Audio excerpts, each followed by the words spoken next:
Hello, everybody. Welcome to Kevin Plays Disc Golf. Today we have a playthrough and course review from Stoney Brook Disc Golf Course in Richmond, New Hampshire. My name is Kevin, and I play disc golf.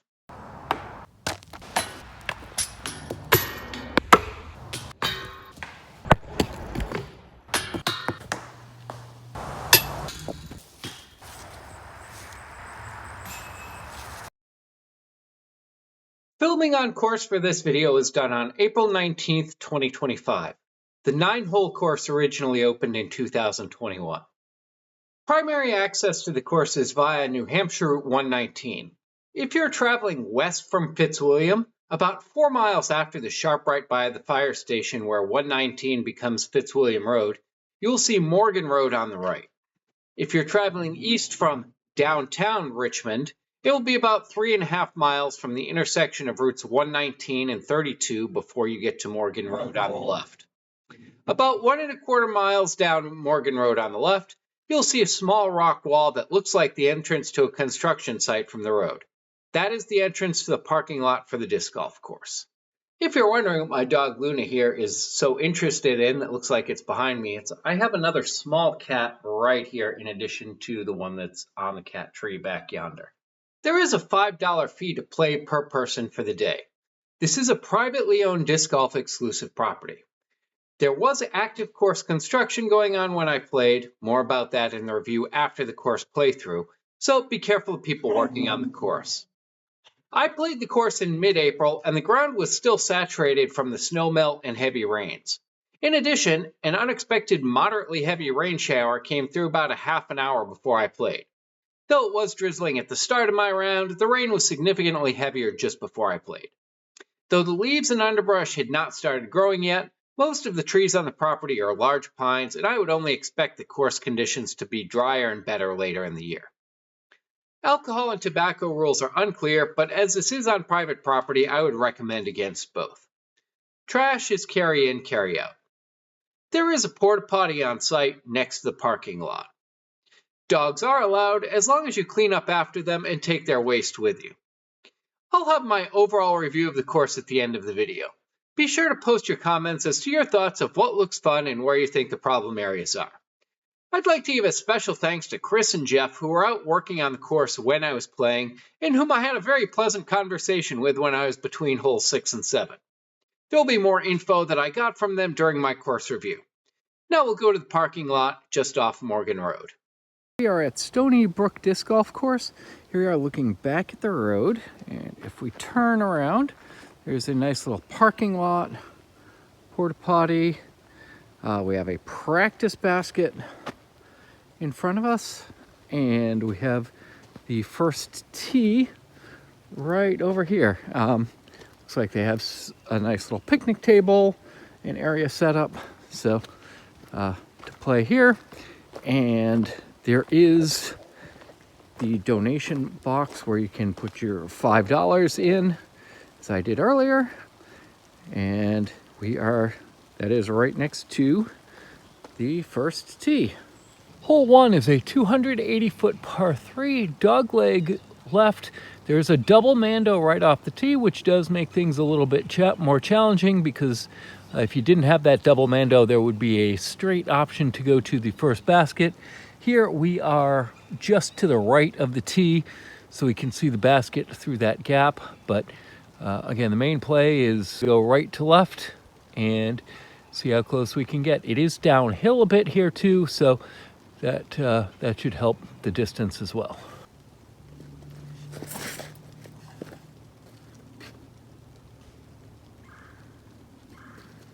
Not quite what I wanted to do, but it should be not too bad from up there. There are alternate red tee placements on all of the holes. So I'll be playing the white tees, but I'll at least point out where the red tees are here.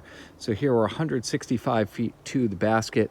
My drive is still ahead of and to the left of here. So I am to the left of here. We can see the basket from here, pretty clear shot. It does look like there is some marsh behind, but it doesn't look like there's any standing water in it right now. And with all the rain we've had in the last month, if there's no water there now, there isn't going to be any. And we actually even got Yeah, it's actually sprinkling right now. We got a brief unexpected rain shower that came through about within the last half hour. So this is about as wet of a conditions as you'll ever see at this course. That's a lot of ground skip there, so that's going to be tough to save my par from there. Let's see if I can save a par from here.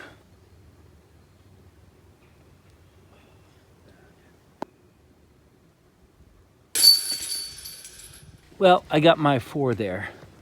A couple things to note here while we're on the first hole is that the baskets very clearly have the number of the basket on them. If we scroll down a little bit, there is a nice little arrow pointing us to the next tee. So we can follow that direction. And another little white arrow there on the trees. And even a more detailed sign here of how to get to the next hole. And we cross this path here. Very nicely built bridge here.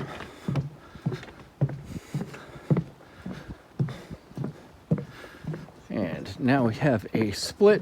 To go to the red tees, we take a right.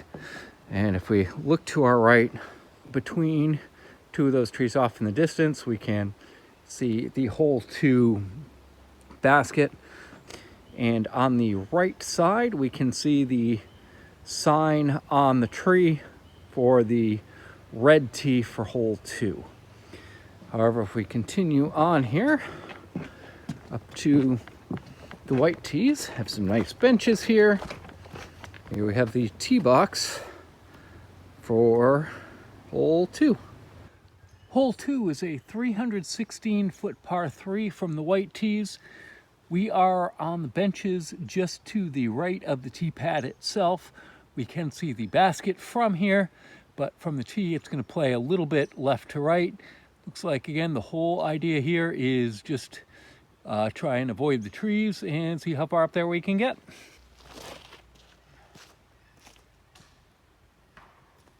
That's what I wanted to do. I just didn't miss all the trees. And here we are at the red tees. We're 190 feet away here from the red tees. We can see the basket sort of half tucked in on the side there over to the left. The basket is on top of a hill, so it looks like rollaway potential is fairly high. For my drive, even though it bounced off trees, I am in front of and to the left of here.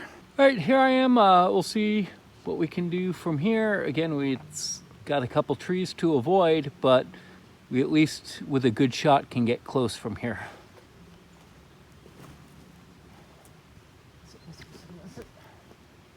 All right. Finally, a good approach shot. I played the course at Franklin Pierce College earlier today, and my approach shots were awful, but that I have about a 15-foot putt for par. So finally, that worked.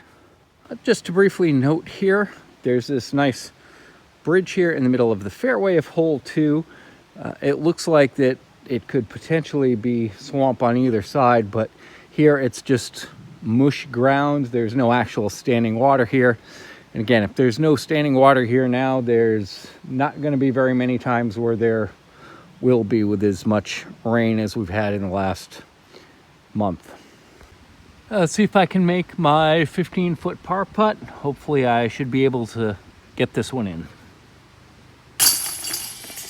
Hooray! Putting is still on. That's good.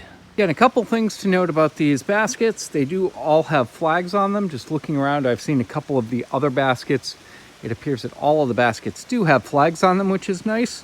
The baskets do have all the hole numbers very clearly labeled and the arrows to see where we're going. So if we go to the left and follow the arrow, see there's another basket down there. That's the basket for hole 6. Just to the left of the green, we have the next hole sign going this way for hole 3. So go down this path and go up here a little farther. I have seen some stakes in the ground. I'm not sure if those are going to end up being called out of bounds or if they're just to support some of the logs that are in place. And here we are at the tee pad for hole 3. Hole 3 is a 178-foot par 3, dogleg left.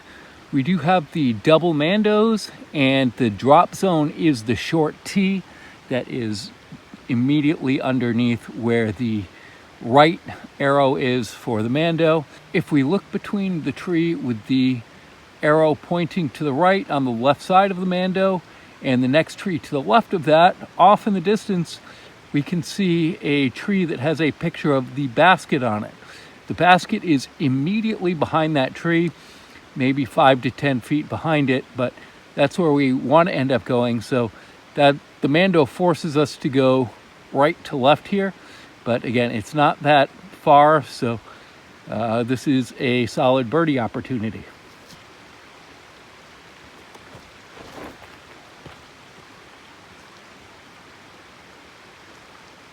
I think I hit the tree pretty much immediately above the basket, and I think I've got about a 15-foot putt from where I am for a birdie.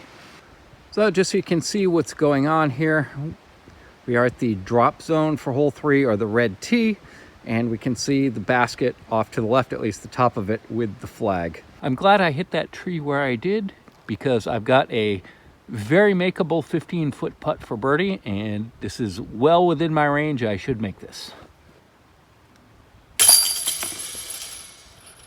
Hooray, first birdie of the day. So we have a little bit of a course split, not really a course split, but if you're going to play the red tees from the basket of 3 with the tee for 3 behind us, we're going to want to take a left and go past the basket. You can see the drop zone and red tee sign off in the distance for hole 4. But if we want to play the white tees, we can follow the arrow on the basket and take a left and go over this bridge. And here we have the distances for the 2 tees on it. We have white is 420 feet, red is 224. So we can continue on this path over the nice bridge underneath the big downed tree. And again, we have hole 4 signs. And this tee pad for hole 4 was right by the tee pad for hole 2. So you may have seen that earlier. But here we are at the tee pad for hole 4. Hole 4 is a 420-foot par 3, dogleg left. You cannot see the basket from the tee, but it is over the crest of the hill and down past to the left, kind of immediately through the direction from here of the tree that's just behind the tee sign that we can see off the tee. There is out of bounds, short left and right. Basically, there's a swampy area here, and you have to clear the swampy area to get there. It's only about 125, maybe 150 feet to clear the swamp. And even if you end up in the swamp or the river area, you're not going to lose a disc there. There's also out of bounds long past the basket, which we will show you when we get there. Again, it's a situation if there's a little creek behind there and you're not going to lose a disc, it's just you're going to lose a stroke by doing that.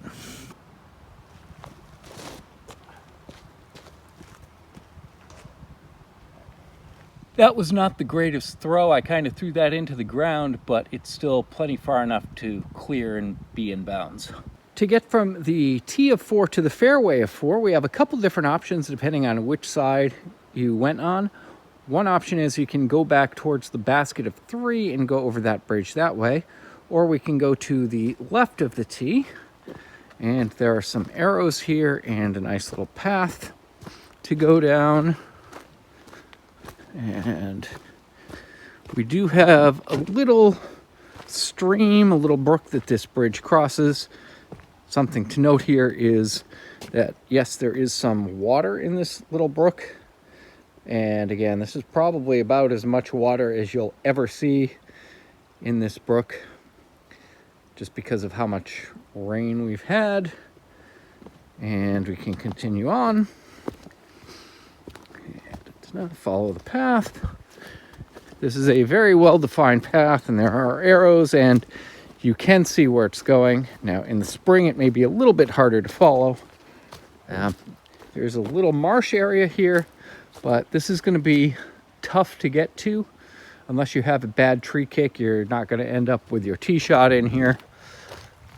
And follow along. And come out here, and we end up at the drop zone and red tee for hole 4. And if we continue on here, going to the red tee, from here we can see the basket down in the distance there. Something to note about the basket is that there is a little bit of a creek behind that, so we can see the basket. If we go long, we may get wet, but again, it's not that deep, so I don't think there's any chance of losing a disc in the water. Something else to note here is this is the out of bounds area looking back at the tee. So these stakes are out of bounds, and there is rope here that's marked as out of bounds as well. So you can use the rope as a solid out of bounds marker. I am, again, not too far up here, but I had a not very good shot. And from here, I believe I need to go kind of over the crest. Well, we'll see where I need to go here. Though we can't see the basket from here either, where we need to go is basically straight over the stump in the crest of the fairway there. That's gonna send us in the right direction. There's some other trees off in the background where it's gonna be a little creative to get there, but we'll see how this works.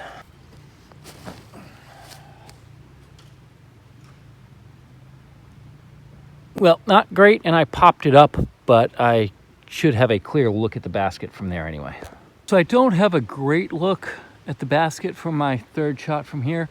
Something else I have noticed is that there is out of bounds rope on both the left and the right.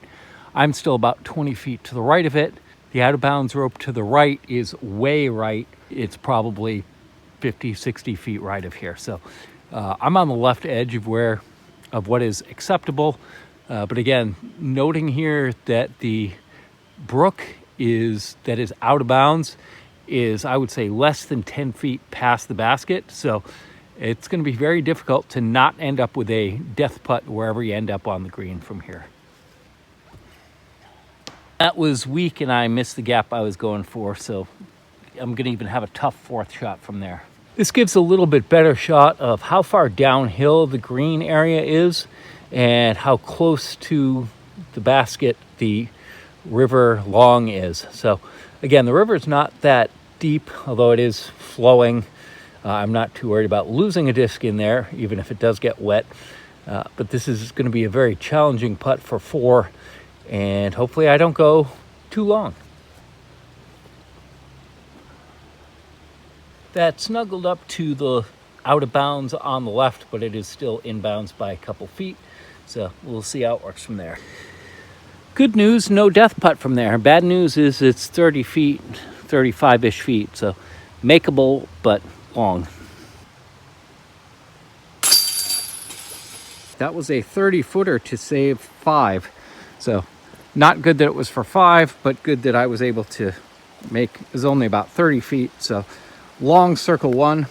So something I should make, but still happy with making that putt. Now, if we look at this little creek here and look down here, we can see that though it is flowing and there is quite a bit of water, it's probably 15 feet across. For the most part, it's maybe a foot deep. There are a couple of pools I've seen that may be a little bit deeper, but especially right here, right behind the basket, you're going to get wet if you get a disc in there, but you're not going to lose it. To get from the basket of 4 to the tee for 5, with the river behind us, we're going to take a right and go upstream and follow the little path here. We have the hole 5 sign on the tree to let us know we're going in the right direction. Continue up. We have all these little glow sticks in the ground as well, which I think they do a lot of glow golf here. So that's primarily for that, I'm guessing. And we take a right at this junction and continue up here, going away from the river. And just in front of us, we have the tee box for hole 5. Hole 5 is a 135-foot par 5, extremely short. The red tees, I'm not sure if we can see them from here. If we go off the tee and take a left, there's a straight shot here. The gimmick on this hole, with it being so short, is that the basket is a hanging basket between 2 trees, so no post in the ground, and it is on the side of a very steep slope. So there's a good chance that if you miss it, that you're gonna roll away 30 plus feet away from the basket. There is a straight ace run shot at it, but again, if you miss left or long, or even right and bounce off a tree, you could end up with a uncomfortably long second shot.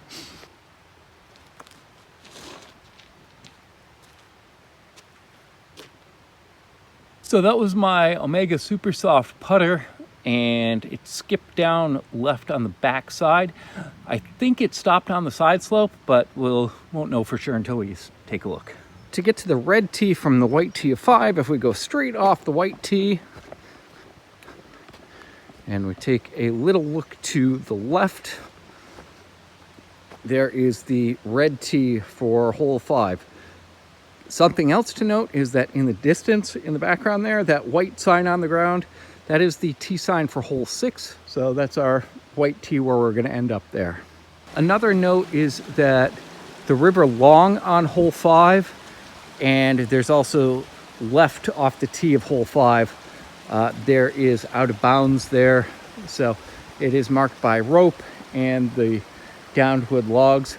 Somehow my disc stopped on the side of about a 20-degree slope. So I have a 30-foot death putt for birdie from here. All right, my putting has felt really good, so ran it, nailed it right exactly where I was hoping for. From here, we're a bit away from the basket, but we can see the arrow hanging down, pointing to our right. Again, if we noted that the tee for 6 is just behind the red tee for 5.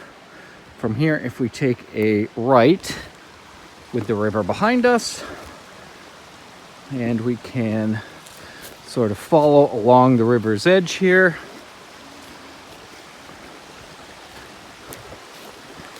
And here we have a junction point for the white tees are off to the left, which is where we were before. If you're playing the red tees are across the little brook on the right. So we'll take a look at those a little bit later. But we can go back up this way. And here we are at the tee for hole 6. Just something to note here is hole 6.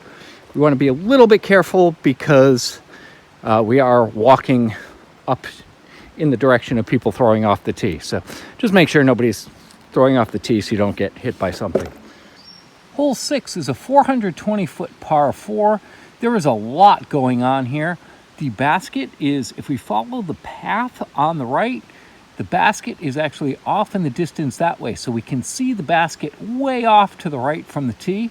However, it is all out of bounds until you get about 10 feet from the basket, and there are a lot of trees in the way. So that's not really a viable way to get there. The way this hole is designed to be played is if we go straight, we cross over the brook and then take a right turn. There is a fairway that's a good landing area.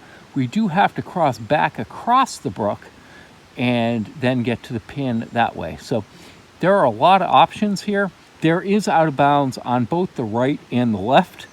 The right out of bounds is marked by rope sort of along the inside edge of the tree line. But if you go more than about 10 feet to the left of the right side of the tree line, you're not going to have any issues with out of bounds. And the out of bounds on the left is way left. The other out of bounds places are the 2 places where you cross the creek.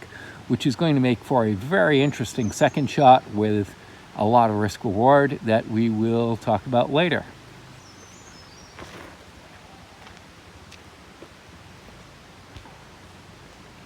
I pulled that way left, but it's safe and inbounds there. If we take a quick gander at the bridge that we cross, it's just off the tee going across the creek. And we spin around a little bit here. We are in the area of the red tee here. So this is the red tee or the drop zone if you end up out of bounds here. So I am quite a bit further up by that horizontal downed tree. The out of bounds left off the tee is a long line of logs off in the background. There is a rope there as well, but you can see we have to go kind of a long ways out there.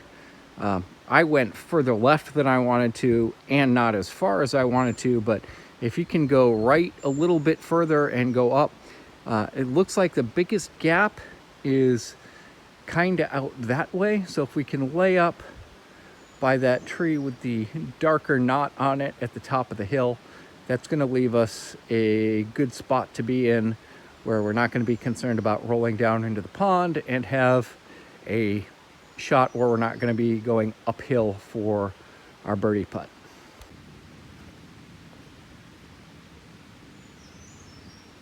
That's going to be just fine from there. I'm probably going to have maybe not a birdie putt, but should be an easy layup for 4 from there.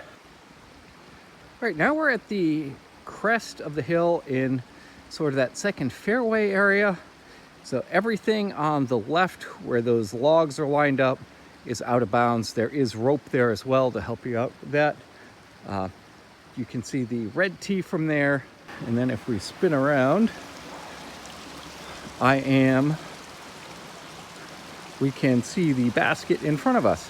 Again, the tricky bit here is we need to get above those logs that are placed to be back in bounds.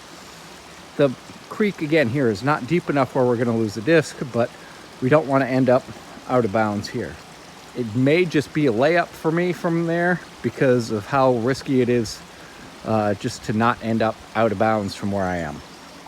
I am just to the right of here. I've got a couple other trees I have to contend with, but I do have a gap to get to the basket and to the green. So we'll see how this works.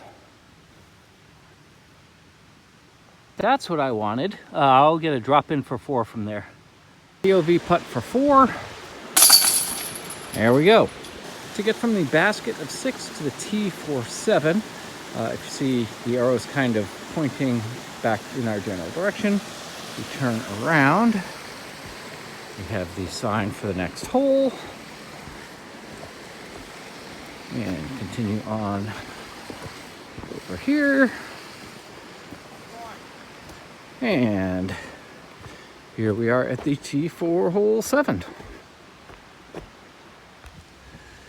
Hole 7 is a 357-foot par 3. This is a dogleg left and then dogleg right. So it's kind of a double dogleg here. There is out of bounds on the right and there is out of bounds rock wall on the left.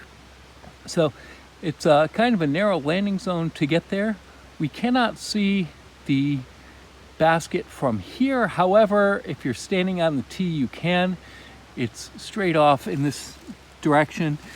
If we see the rotting tree that's next to the pine tree in front of the much larger tree, the basket is just behind and to the left of that. So again, here it's a pretty narrow tee shot, but we'll see what we can do from here.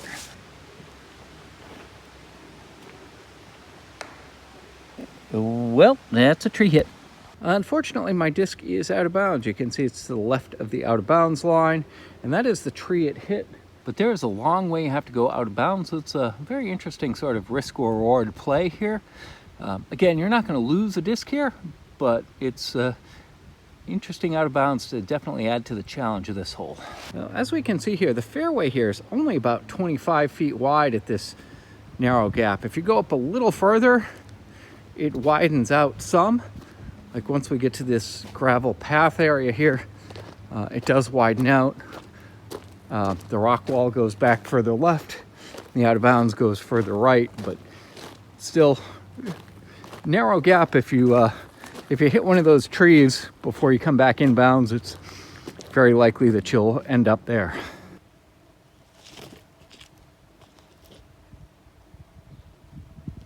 I've got a shot at 4 from there.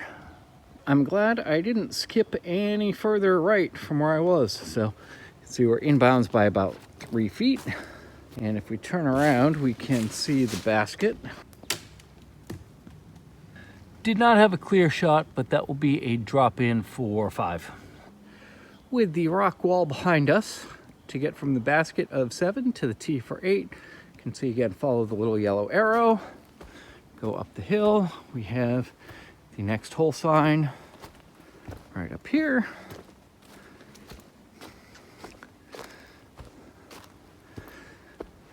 And a little further up here. And we have the tee pad for hole 8. Hole 8 is a 288-foot par 3 dogleg left. There is a double mando, but we can see the basket from the tee. The basket is off in the distance on the right edge of this large tree just in front of us. The red tee is just to the left of the mando that you have to go right of. We'll take a better look from up there shortly, but it's right next to that tree that is broken off about 15 feet up off the ground.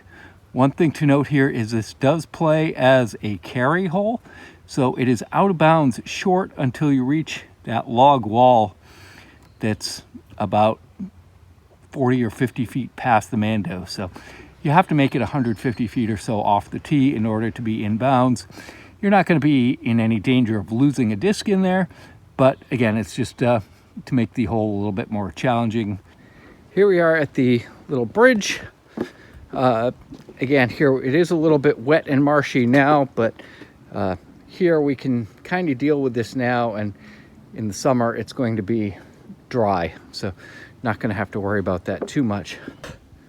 Here we're at the logs that you have to clear to be inbounds, right next to the little bridge walkway here. So you do have to make it past here to get inbounds.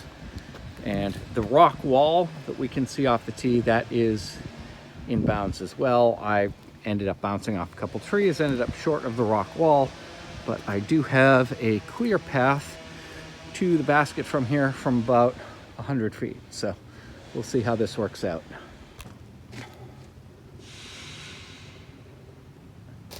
That's a drop in 3 from there. POV drop in for 3. All right.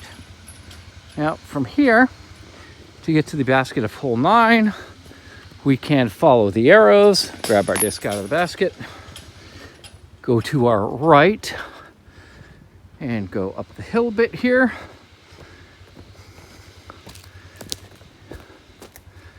And here's our sign for where to go.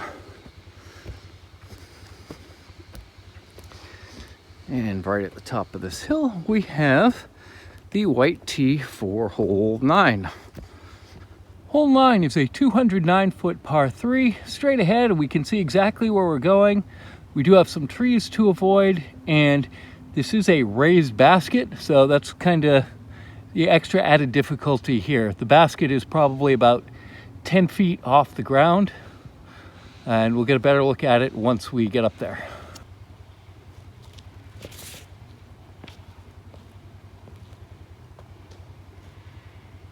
And that's about the line I wanted, but I threw it into the ground. All right, so the bottom of the basket's more like 7 feet off the ground, not 10, but still enough that you have to be concerned about it. So I'm, again, a solid 70 feet away, so we'll see what we can do from here.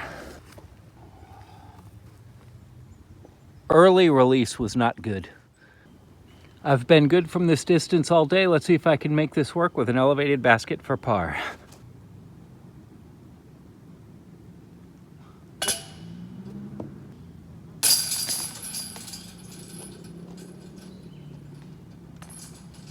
To get from hole 9 to the parking lot, we just follow this little trail around to the left. and we follow the gravel road.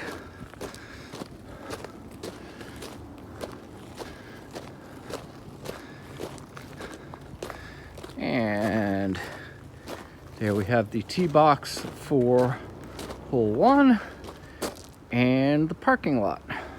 So as a little bonus from the tee of 1, if we turn to our right, there's another tee pad here, and this is the tee pad of what is going to be hole 10.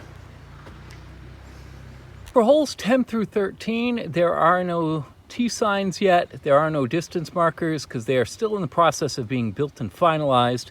But I've been told that 10 through 13 anyway are playable. So I will play these so you get a preview of what's to come here. So hole 10 is straight away. We can see the basket just before the creek. Again, this is probably going to be a par 3. And it looks like it's just get it in there and don't go too far. I believe there's a little bit of a creek past the basket. So we'll see how that looks when we get up there. And we threw another one right into the ground.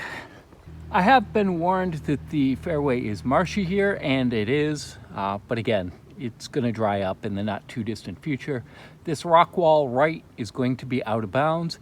And I think the rock wall left is going to end up being out of bounds as well, making for a very narrow shot into kind of a peninsula green.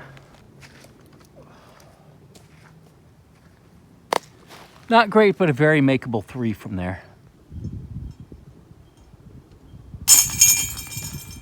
To get from the basket of 10 to the tee for 11, again, these are very much still under construction. So these are very likely to change by the time you play them.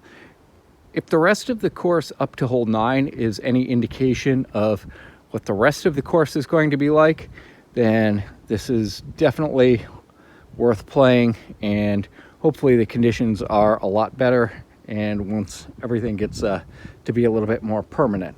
So to get from the basket of 10 to the tee for 11, we need to go over this rock wall, and again, here it is a bit marshy here, so we'll kind of weave our way through here. Again, this is about as wet as it's ever going to get here with all the rain that we've had.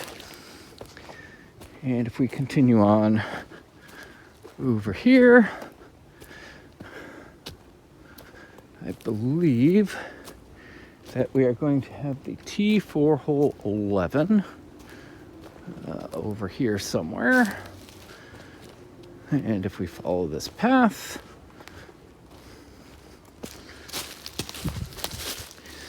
and so the tee for 11 is going to be right next to the tee for hole 9. So here we are looking back this way. All right, here we are at the tee for hole 11.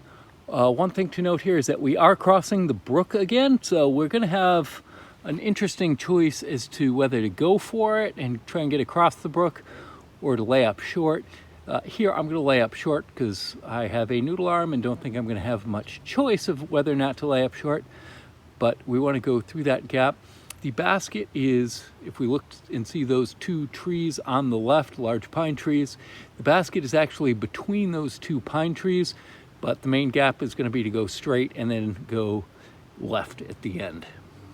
Here we can get a little better look at the basket. I'm right of where I'd want to be, but we can still see the basket from here.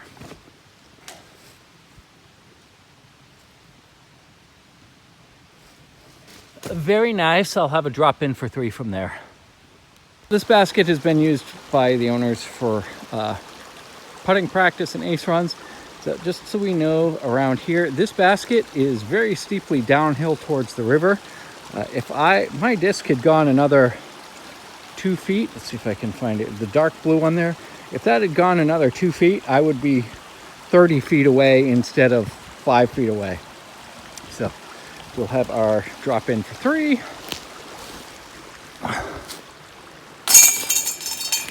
There we go. And to get to the basket of 12, we're going to go back up the hill here.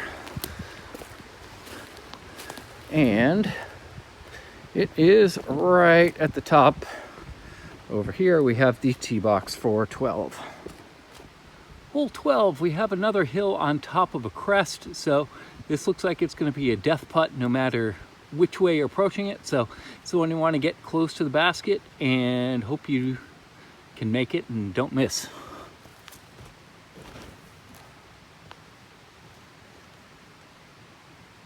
That took a glance and ended up way left, but was looking good.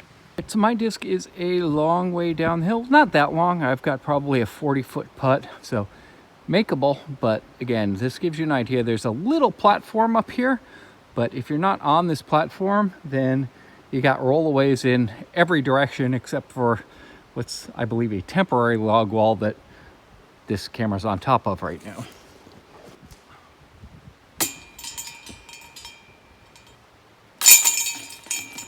"60-foot putt off the top of the cage." I'm very happy with that. Even though it didn't go in, still, putter is definitely working today. And with the tee behind us at the basket of 12, to get to the tee of 13, we're going to want to make a U-turn and go back over this way a bit.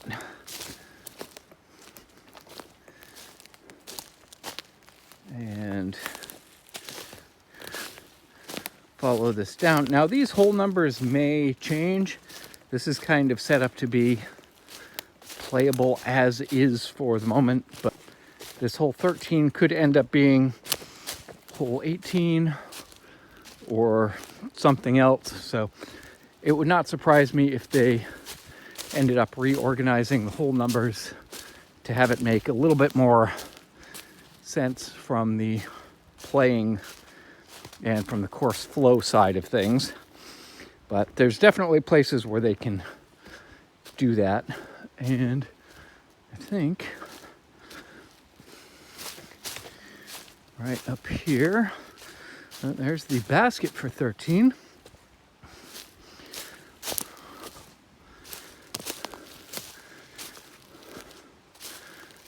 So yeah, there's the basket for 13.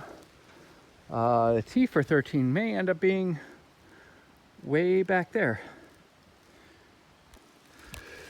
So I'm not going to play this hole 13 as I'm not quite sure where the tee box is.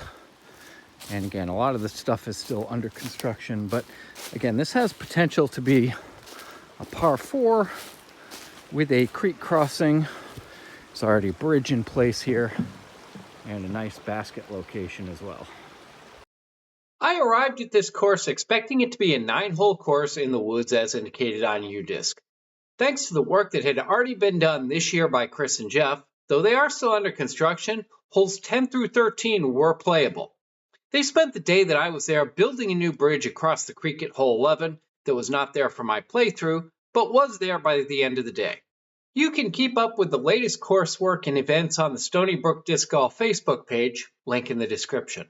They have plans for and have made significant progress on construction of the full 18-hole course. The thumbnail picture is from the tee of hole 5.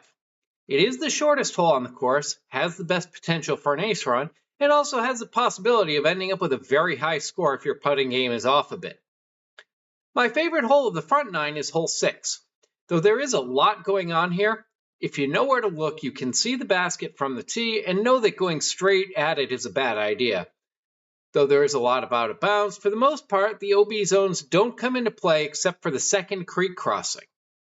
There are multiple decisions that can be made on the second shot that potentially could reward an excellent shot or punish an inaccurate shot. It does an excellent job of using the natural topography and features to create a unique, fun, and challenging hole.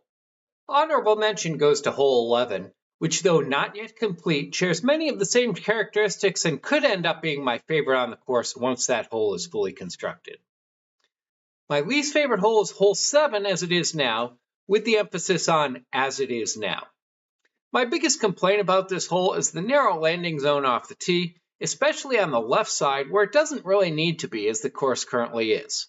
That said, in my conversations with Chris and Jeff, they were very open to my comments And before I mentioned my concerns, they said there were plans to move the tee for hole 7 to the right of where it is now, which would make it shorter, but remove the requirement of the hole to have your tee shot go over the OB zone on the left. The new proposed tee shot is just off screen right of where you can take the cutoff to go to the short tee as you're going to the current long tee. This change would alleviate the single biggest issue I have with not just this hole, but with the course in general. The first and last holes are critical for introducing the course and leaving the last impression at the end of the round. The first hole is an excellent introduction to the round. There are OB zones that you have to be aware of, but don't come into play unless you have a particularly bad shot. There is a double mando, which makes the hole more interesting than it would be if it was not there, and it gives a solid expectation of what to expect in a form that you can see from the tee. Hole 9 is a very good last hole as well. With a short downhill shot to a raised basket, there is a very realistic birdie opportunity with an excellent tee shot and a good putt, and still a realistic chance to end the round with a par if you don't make a run for the basket from too far away and end up still on the outside of circle 1. It's a hole that should leave you with a good feeling at the end of the round and encourage you to maybe play another 9-hole round. It's a good enough final hole that I would consider changing this to hole 18 to end the round once the full course is constructed. Course navigation for the front 9 holes should be what all other courses strive to be like. Though the tee signs are not finalized for good reason, more on those later, the arrows on the baskets, the excellent signage between holes, the prominent numbers on the baskets, and the flags on top of the baskets make this a very easy to follow course. The only places where there's any question at all where exactly you're supposed to go is hole 4 before you get to the short tee and the second shot for hole 6. Even with those, the general idea of where you're supposed to go is there. The perfect example of the attention to detail to make this course easy to navigate is the tee for hole 3. There's an obvious double mando, and the picture of the basket on the tree in the distance tells you where you should aim even playing this course for the first time with temporary tee signs that have minimal information. Navigating this course is like waking up in the night to go to the bathroom in your own house. You know exactly where you want to be, you know how to get there even if it's dark, and if you really get that stuck on how to get to where you want to go, there's an obvious solution like turn a light on. This course is very safe for discs. Even though there is a lot of water on the course and a lot of OB, the easiest place to lose a disc is in the deep section of the marsh on the left of the tee off hole 4. Even with a bad tree kick, it is still difficult to go there, though it is possible. One of the other things that was mentioned to me by Chris and Jeff is that they are considering moving the long tee of hole 4 in front of the marsh to minimize the chance of a tee shot making it to the green of hole 3, which I did manage to do. All of the places that the main creek meander through the course on holes 4, 5, 6, 11, and 13 are shallow enough that you shouldn't lose a disc in any of these creek crossings. There wasn't anywhere that I used a different disc than I would have because I was concerned I might lose a disc. The tee pads for holes 2 through 9 are well-maintained gravel. The tee pad for hole 1 is decorative concrete blocks. While talking to Chris and Jeff, there are a couple of holes in the first 9 holes that might have the tee pads moved, most specifically the tee pad of 4 potentially moving in front of the marsh, the tee pad of 6 could potentially be moved back closer to the tee of 5, and hole 7 is very likely to be moved to be slightly shorter and to have the tee shot go straight down the fairway. Until these are finalized, it doesn't make sense to put in the permanent tee pads. I would expect that the remaining holes will all be up to the standard of the hole 1 tee pad once the final layout of all of the holes are solidified. The tee signs are temporary, again largely for the reasons mentioned previously. Even with only the hole number and length, the course is so well marked and easy to follow with the other signage that it doesn't really make a big difference. Eventually, I would like to see a basic hole diagram, height change from tee to basket, and most importantly, where the out of bounds is on each hole and what the OB rules are for the hole. There is a lot of OB on this course, and even though most of it either doesn't come into play or is obvious, knowing exactly what is expected would be the most helpful bit of information that is not currently available on the course. The baskets for the main 9 holes are all Disc Catcher Pro targets with yellow banding, the hole numbers on them, and flags on top of the baskets. They are all very easy to see, and they all have arrows on them to direct you to the next tee pad. The only suggestion I have here is specific to hole 6, or I think I was playing my second shot to the basket of hole 2 rather than to hole 6. For this one hole in particular, it may be worthwhile to have a flagpole that is higher and a flag that is a different color. So on a permanent tee sign, you could, for example, add the information that the basket with a blue and white plaid flag for hole 6, while the basket with the yellow flag is for hole 2. The baskets for holes 10 through 13 are all justifiably temporary, as all the holes are still under construction, and I expect that they are still playing with some slightly different basket locations before making those locations permanent.